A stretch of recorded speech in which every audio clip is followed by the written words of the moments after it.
Халеп яңа буын җыенының чираттагы очрашуы пикеттан башланды. Плакатлар тотып, киенеп ясанып кичәгә килгән яшьләрне авторлар хокукын дәгъвалаган Халеп үзе каршы алды. Менә нинди икән ул Халеп. Узын буйлы, бөдрә чәчле, горур, тәкәлифле, тәнкыйди карашлы. Бу чараны оештырган кешеләр, алар авторлык хокукларын бозучылар, алар җинаятьчеләр, алар мошенниклар. Танышырга оныттык, пардон. Минем исемем Халеп. Шем Халеп. Toxtağızlar, qapıydınız. Халеп икәнегезне аңладык, ләкин бик шикле күренәсез. Торыгыз әле зинданда, утырыгыз, яйтыгыз. Хәзер мин сезгә чәй алып киләм. Арагыз безне, азатлар сезгә ошаса, бәлки инде фикерләрегез үзгәртер, авторлар хокукы турында икәүдән-икәү генә калып сөйләшеп ярый.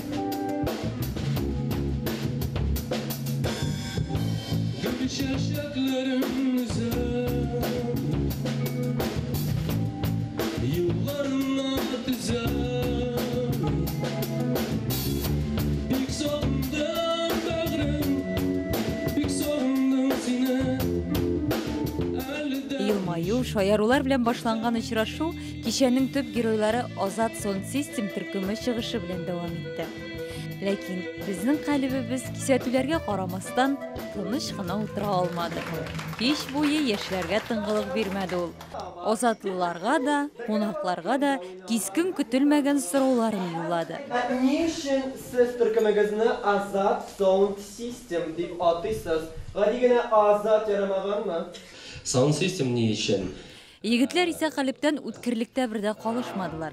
Сораулар нинди, җавап та шундый булды. Дөньяда Sound System дигәндә ул народная музыка дигән сүз. Әйе, Азат Sound System төркеменә кыю фикерле сәләтле яшьләр җыелган. Аларның беркемнекенә дә охшамаган үз фикере, иҗатта үз өслубы бар.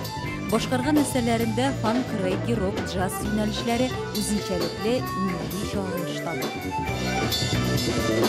Ben dinləşkəndə şadlanıb oturdum. Həminə Azat Türkümü bunu mən oturub tınlab bulmuyor ikən. Şunu anladım. Тұрып нешіктір секірәсі келеді деп айтам сон.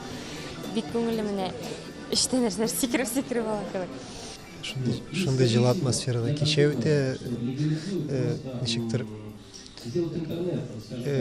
сәхне һәм аудитория белән ара сизелми, якынлык, җылылык, җылы атмосфера. Кичәне мин үзем өчен бер ачыш дип саныйм, чөнки Азат төркемен минем тыңлаганым бар иде, язмаларда, аудио язмаларда. Гадәттә аларга килеп җиткәч, мин шулай алгып нигә басадыр инде. Икенче мобайга күчереп куядырым. Бүген җанлы тере килеш тыңлагач, миңа шулкадәр ошады.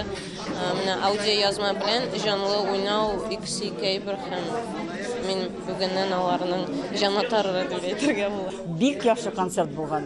Бик яхшы.